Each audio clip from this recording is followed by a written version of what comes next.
Welcome to back my YouTube channel. I hope सबैजना सन्चै आरामै हुनुहुन्छ होला। म चाहिँ भर्खर उठेर हात मुख धोएर बसिरहेको छु। अब चाहिँ हामी थोरै उता पार्टी ल्याउन जाँदैछौँ यहाँ घरलाई मामा। म चाहिँ अझै मामा छु, आज जान्छु होला। ट्याक्कै यहाँ चाहिँ उठ्ने बित्तिकै बवाल घाम लाग्ने रहेछ सर। यस्तो बल उठ्ने बित्तिकै उठ्ने बित्तिकै त के भन्ने, म 7 बजी उठेँ। ढ्याक्क उठेर हेर्ने हो ओए सर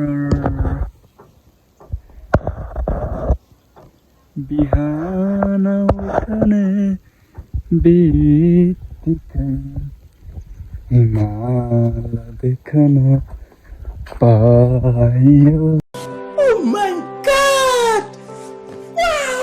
हिमाल देखिन्छ यहाँबाट चाहिँ। अब चाहिँ यसो नास्ता खाइवरी हामी चाहिँ पार्टी ल्याउन उता रामबस्तीतिर जाँदैछौँ पाल्नलाई रे। त्यही भएर हिजो हजुरबा खोजेर राख्नु भएको, म हजुरबा र म लिएर आउँछु। अनि यही हो, आज चाहिँ म उता जान्छु। के कस्तो हुन्छ बाटोमा सबै देखाउँछु, सबै कुराहरू देखाउँदै जान्छु। टक्क लाएर ट्याक चाहिँ यस्तो टाकेर राखेको छु सुन्तला। ल गाइस, ल अलि भेटौँ है त। ल फाइनली हामी चाहिँ पार्टी ल्याउन हिँड्ने हो।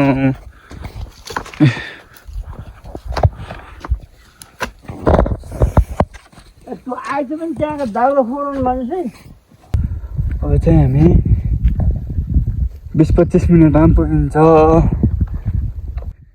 यस्तो छ बाटो यहाँ फेरि।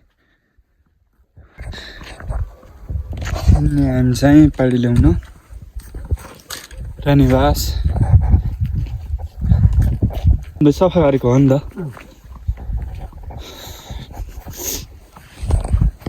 वर्षमा एकचोटि उसैले सफा गरिदिन्छ के हो? आफैले पैसा तिरेको त होइन, आफैले पैसा तिरेर त होइन। यो खन्दाखेरि पैसा तिरेको हो नि त। 13,750 अहिले भेटौँ ल। हामी चाहिँ यता आइसक्यो। फाइनल्ली पार्टी भएको ठाउँ पनि आइयो। यही हो नि त।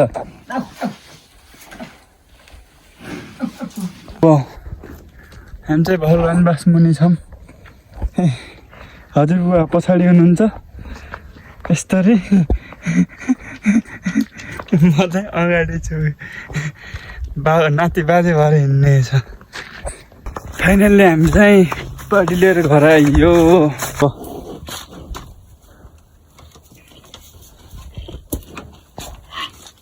खानासाना खाइवरी लागिन्छ।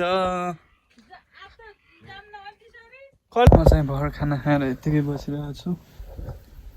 अब हेरौँ कहाँ जाने भनेर सोचिरहेको छु। म चाहिँ अहिले फाइनल्ली रेडी भइसकेँ। म चाहिँ हेरौँ अब आज कता कता गइन्छ सबै कुराहरू देखाउने छु। सर रेडी भइसकेँ। अब चाहिँ लाग्छु कहाँ कहाँ गइन्छ के गरिन्छ सबै कुराहरू देखाउँछु। ल बाइक स्टार्ट गर। ल बाइक स्टार्ट गरेर अब म चाहिँ लाग्न लागेँ। ल म चाहिँ लागेँ घरदेखि। हेर माता कहाँ पुगिन्छ। मेरो सोच चाहिँ अस्ति भनेको त्यो रानी काटेको ढुङ्गा माथि बाउमा पुग्ने प्लान हो। म चाहिँ भर जाने ऊ हो त्यो माथि त्यो टावरतिर हो। म चाहिँ त्यही माथि हो जाने चाहिँ। त्यही यो पुरै यो माथि छ। त्यहीँबाट यो तलको बाटोबाट सिधै गएर त्यो माथि वहाँ माथि हो जाने बाटो। त्यति मलाई पनि थाहा छैन, सोध्दै जानु पर्नेछ। जहाँसम्म यो मिरर निकालेर राख्छु होला। मिरर राख्नु पर्छ कि गएर ग्यारेजमा गएर निकालेर राख्छु होला मिरर चाहिँ। जाँदैछु।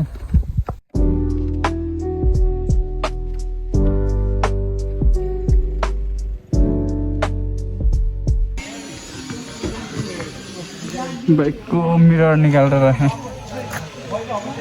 रानीबासबाट लाग्देको सिधै माथि जान्छु।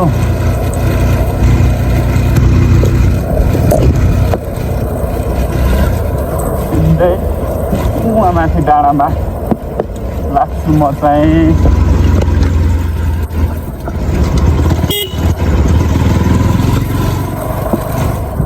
बाटो चाहिँ यो पिच छ, अलि परसम्म पिच छ। त्यहाँबाट अफ रोड छ। माथि डाँडामा जाने बाटो चाहिँ अफ रोड छ होला। मन नआएको चाहिँ धेरै भयो, थुप्रै भयो। के कस्तो छ हेरौँ न। रिमुवा जाने बाटो नि यही हो। त्यहाँको म चाहिँ अब हेरौँ माथिसम्म डाँडासम्म पुगिन्छ। म चाहिँ यहाँ बौवाको माथि डाँडामा आइसकेँ। लगभग रानीबासबाट 10-15 मिनटको बाटो चाहिँ यहाँ माथि आइसकेँ। अनि यहाँ माथि बाटोबाट चाहिँ खतरा भ्यू देखिँदो रहेछ कि सर, र यो चाहिँ हिमालको भ्यू चाहिँ बल देखिँदो रहेछ। बाटो चाहिँ यस्तै नै हो, अफ रोड छ। कुनै कुनै ठाउँमा अफ रोड अनि कुनै कुनै ठाउँमा बिचमा प्लास्टर गरेको छ।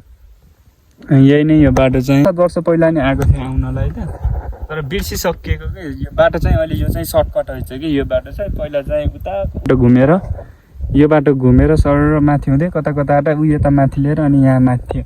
यो चाहिँ थिएन पहिला आउँदा चाहिँ। अहिले चाहिँ यो चाहिँ सर्टकट बाटो बनाएको रहेछ यहीँ तलतिरबाट यहीँ चाहिँ खोलेर। यो चाहिँ ठिक ल। अब धेरै माथि चाहिँ छैन ल। माथि गएरै भेटौँला है त केटा। हो माथि म सिधै टावरमा गएर भेट हुन्छ है त। मैले चाहिँ बाइकको यो मिररहरू पनि निकालेको हो, कस्तो हुन्छ भनेर। फाइनल्ली यहाँ माथि डाँडामा आइसकेँ। बाइक चाहिँ यहाँ राखेको छु। सर भ्यू चाहिँ यो टावर, अघि मैले देखाएको टावर चाहिँ यही नै हो। यहाँबाट चाहिँ राम्रो देखिन्छ। यहाँबाट डाँडाहरू चाहिँ बवाल देखिन्छ। सर बाइकको म चाहिँ मन्दिरमा आइसकेँ। यहाँ माथि डाँडामा मन्दिरमा। यो चाहिँ मन्दिर हेरौँ। यो चाहिँ श्री भैरव मन्दिर रहेछ। सर राम्रो छ। जियोस् यहाँबाट डाँडाकाँडा चाहिँ बवाल देखिन्छ। बमगा कोट भ्यू त मरद छ त। तिर जान लागेको छ। त्यहाँ उहाँ पर चाहिँ रानीकाटीको ढुङ्गा चाहिँ उहाँ पर। जताततै चारैतिर देखिन्छ कि सर चारैतिर देखिन्छ कि। यहाँबाट चाहिँ जताततै देखिन्छ। फाइनल्ली म चाहिँ रानीकाटीको ढुङ्गामा आएँ। यो चाहिँ रानीकाटीको ढुङ्गा।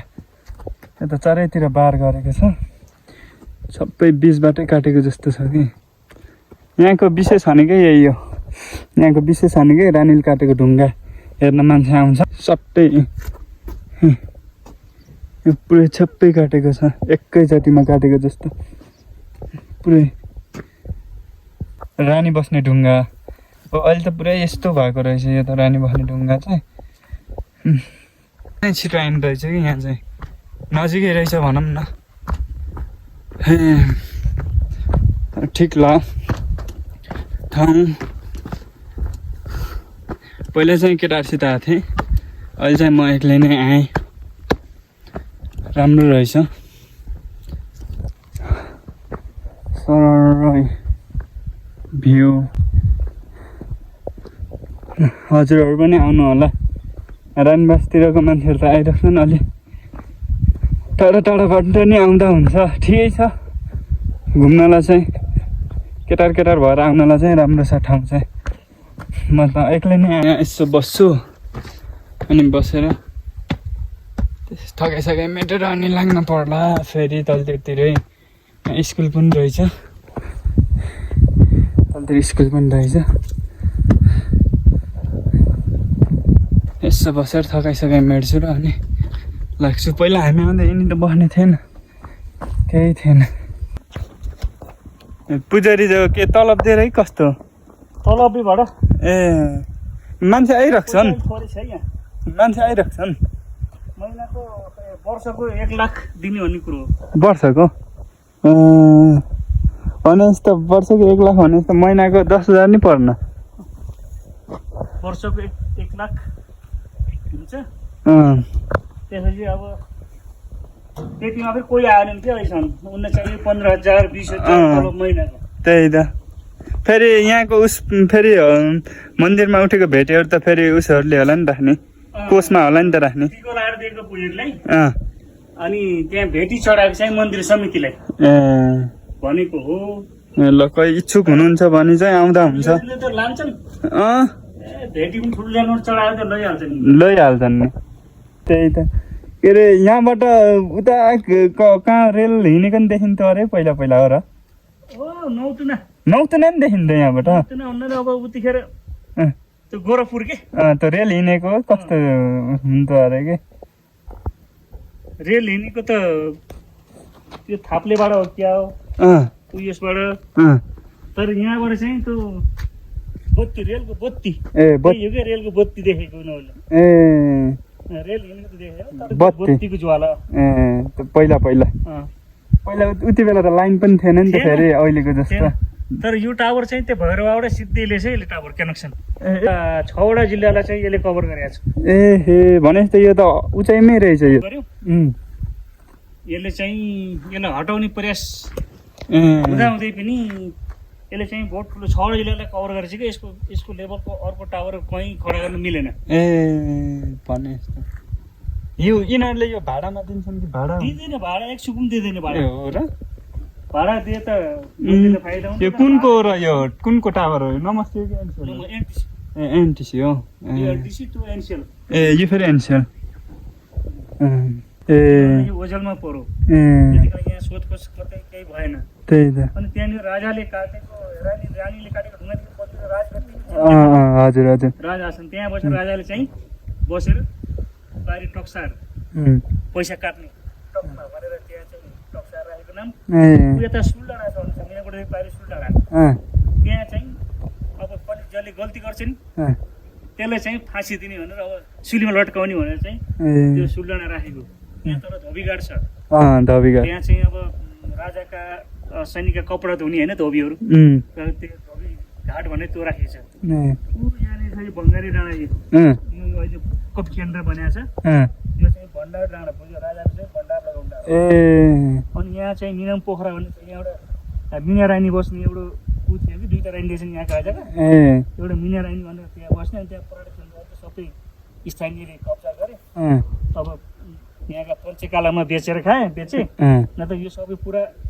त्यो सार्वजनिक जग्गा आइत्यो कि पहिला राजाको परेड खेल्ने चाहिँ पुरा यो बङ्गाली डाँडा यहाँ ताल खोला हुन्छ नि यो खोलालाई अब भनाइअनुसार ताल खोला किन भनेको भन्दाखेरि यहाँ चाहिँ नि धेरै सैनिकहरू मारिएको हुँदाखेरि रगत बगेर त्यहाँ गएर ताल बन्यो अरे के कुराहरू हजुर अनि पछि ताल त्यहाँ ताल जमेर त्यसलाई ताल खोला भनेर नाम राखिन्छ त्यस्तो डाँडा अनि यहाँ तल यो कुकुर भन्ने छ यो त्यो ढुङ्गा एकदम किसिमको छ यो ढुङ्गा त्यत्तिकै ओडिएर बसेको छ तर मान्छेले शिवलिङ्ग भन्छन् है तर यो पनि अहिले ओझेलमा बसेको छ त्यहाँ तल गाईका थुनहरू छन् तल भनेर त्यहाँ तर हामी त म अझै गएको छैन स्थानीय भन्छ गाई बस्तु चलाउनेहरूले त्यसो भन्छ त्यसरी पुग्छ यहाँ चाहिँ धेरै अब सहयोग भइरहेछ यो भनेको हेर्नुहोस् यो खोँडाले काटेको भनेको यो खोँडो भनेको विदेशमा हाम्रो यहाँका हाम्रो यही गाउँका केटाहरू विदेशी युवाहरू अनि पैसा पठाइदिएर यो निर्माण गरेको यो यो खोँडा तलबाट जग उठाएर आफ्नै पैसामा चाहिँ उनीहरूले यहाँ राज्यको 1 रुपियाँ पनि परेको छैन सबै विदेशी युवाहरूले चाहिँ पैसा उठाएर बनाएको छ ल केटा म चाहिँ अब यहाँबाट नि लाग्छु यहाँको के सबै कुराहरू थोरै धेरै के कसरी बनेको सबै कुराहरू भनिदिनु भएको छ यहाँको दाजुले चाहिँ म पनि यहाँबाट लाग्छु हस् चाहिँ भ्लग यतिमै इन्ड गर्छु होला ओके बाई